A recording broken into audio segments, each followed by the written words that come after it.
Hi everyone, let's crack UPSC CSE Hindi में आप सभी का भरपूर स्वागत है। जैसे कि आप जानते हैं, कई बार अखबारों में आता है G7 की बैठक हुई, G20 की बैठक हुई, कभी G8 वर्ड यूज हो जाता है। तो आखिर ये है क्या? आइए आज की इस वीडियो में हम इन्हीं तीनों समूहों को समझने का प्रयास करेंगे।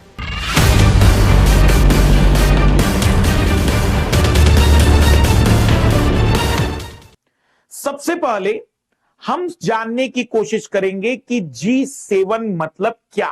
G का मतलब होता है ग्रुप, समूह। 7 देशों की संख्या को दर्शाने के लिए नंबर यूज करते हैं, तो 7 देशों का समूह। 1975 में दुनिया की सबसे विकसित 7 अर्थव्यवस्थाओं ने, इकोनॉमिकल जिनकी कंडीशन डेवलप थी, जो विकसित अर्थव्यवस्थाएं थी, उन्होंने एक संगठन का निर्माण किया।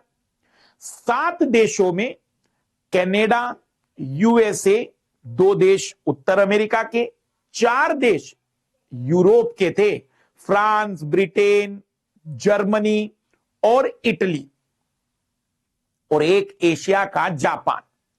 यह 7 देश दुनिया के 40% जीडीपी को आज रिप्रेजेंट करते। मतलब दुनिया में 100 रुपए कमाए जाते तो 40 रुपए ये 7 देश ही कमाते हैं, जबकि दुनिया में 200 से ज्यादा देश है। 1/10 जनसंख्या का प्रतिनिधित्व करते हैं। लेकिन 1997 में रूस भी इससे जुड़ गया, तब यह G7 G8 में बदल गया। जो 7 देश मैंने बताया, उसके अलावा एक और देश इसमें जुड़ा। लेकिन 2014 में रूस के द्वारा यूक्रेन के साथ हुई कुछ घटनाओं के कारण पुनः इन 7 देशों ने रूस को बाहर कर दिया, और फिर वह संगठन पुनः G7 के रूप में आगे बढ़ा, जो अभी भी G7 के रूप में चल रहा है। लेकिन 20वीं सदी में जो देश संपन्न हुआ करते थे, ब्रिटेन, फ्रांस, इटली, जर्मनी, अब उनकी तुलना में भारत, चीन, ब्राजील, दक्षिण अफ्रीका, ऐसे देशों का महत्व दुनिया में बढ़ा, क्योंकि उनका व्यापार, उनका जीडीपी दुनिया भर के जीडीपी में परसेंटेज बहुत ज्यादा था। तब एक नए संगठन के निर्माण की शुरुआत इन 7 देशों ने ही की।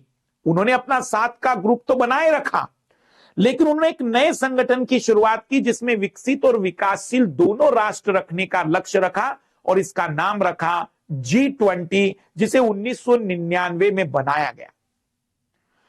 G20 में 20 देश शामिल है। मैं याद करवा देता हूं वो 20 देश कैसे। सबसे पहले तो 7 देश आप याद रख सकते, जैसे मैंने बताए थे, कनाडा, अमेरिका मतलब USA, Britain, France, Germany, Italy, Japan. फिर रूस 8वां देश, जिसको निकाल दिया गया, तो वो 8 तो G20 में है। 5 देश जो ब्रिक्स के नाम से जाने जाते हैं, जिसमें रशिया आ गया, तो ब्राजील, इंडिया, चाइना और दक्षिण अफ्रीका, ये 4 देश और जोड़ दीजिए तो 8 और 4 12 देश हो गए। 13वां यूरोपियन यूनियन है, जो पूरे देशों का एक समूह है। यूरोप के अधिकतर देश इस संगठन का हिस्सा है, तो एक बड़ा संगठन, देशों का संगठन भी इसका सदस्य है। मतलब G20 को हम ऐसा कह सकते हैं कि 19 देश और एक संगठन मिलकर G20 बनाए। 13 लोग हो गए। अब हमें केवल 7 नाम याद रखने हैं, जिसमें Saudi Arabia, South Korea, Australia, Indonesia, Argentina, तुर्की और मेक्सिको, ये 7 ही याद रखने हैं।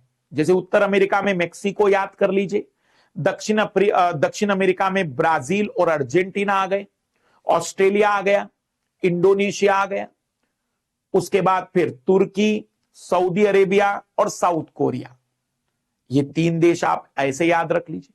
तो टोटल 20 देशों का यह समूह है।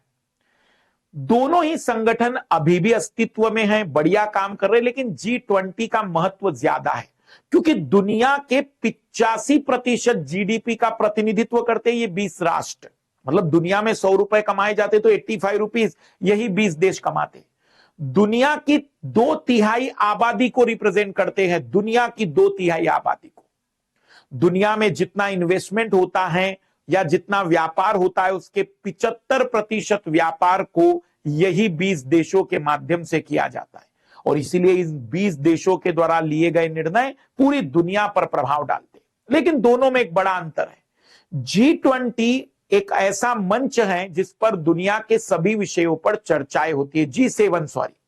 G7 एक ऐसा मंच है जिस पर दुनिया के सभी विषयों पर चर्चाएं होती है, लेकिन G20 केवल आर्थिक मुद्दों पर चर्चाएं करता है। पिछले कुछ दिनों से या पिछले कुछ समय से यह चर्चाओं में जलवायु परिवर्तन, सस्टेनेबल डेवलपमेंट, रूस यूक्रेन जैसे मुद्दों की बातचीत चलने लगी है, लेकिन मूलतः अर्थव्यवस्था के मुद्दों पर यह चर्चाएं करता है। दोनों ही संगठनों या दोनों ही मंच कहूं मैं, फोरम है, संगठन नहीं, क्योंकि इनका कोई मुख्यालय नहीं है। दोनों ही जगह पर जनरली G20 में बारी बारी से अध्यक्षताएं मिलती रहती हैं। G7 में तो सीक्वेंस वाइज चलता है, लेकिन G20 में चलते रहता है रोटेशन के आधार पर। जैसे भारत को 2023 के G20 की अध्यक्षता मिली। भारत G7 का सदस्य नहीं है, लेकिन उनकी बैठकों में भारत को आमंत्रित किया जाता है एज ए ऑब्जर्वेटरी पार्टनर, जिसको पर्यवेक्षक मेंबर कहते हैं, कि भाई वो सुनने आया है, कोई मतदान नहीं करेगा, कोई बातचीत नहीं करेगा। तो ये है G7, जो G8 बना 1997 में, 2014 में पुनः G7 बन गया, और 1999 से एक नया बहुत महत्वपूर्ण संगठन उभरा, जिसमें विकसित और विकासशील, डेवलप और डेवलपिंग दोनों कंट्रीज शामिल हुई। ये है G20। G20 G7 से ज्यादा इंपॉर्टेंट है, क्योंकि उसकी पॉपुलेशन, उसका GDP, उसका दुनिया के अर्थव्यवस्था पर प्रभाव ज्यादा है, इसलिए उसके निर्णय बहुत महत्वपूर्ण माने जाते हैं पूरी दुनिया के लिए। यूनाइटेड नेशन एक संगठन है, ये फोरम मात्र है, मंच मात्र है, जहां पर ये देश आकर चर्चाएं करते हैं। पुनः इसी प्रकार के एक दिलचस्प विषय के रूप में हमारी मुलाकात होगी सीधी बात नो बकवास के अगले एपिसोड में। 10 तारीख को हमारा नया बैच आ रहा है, एक्सक्लूसिव सीसेट और मुखर्जी नगर में ऑफलाइन बैच आ रहे हैं, आप उसे ज्वाइन कर सकते हैं। साथ ही साथ प्लस की कक्षाएं भी आप देख सकते हैं। Bye, best of luck.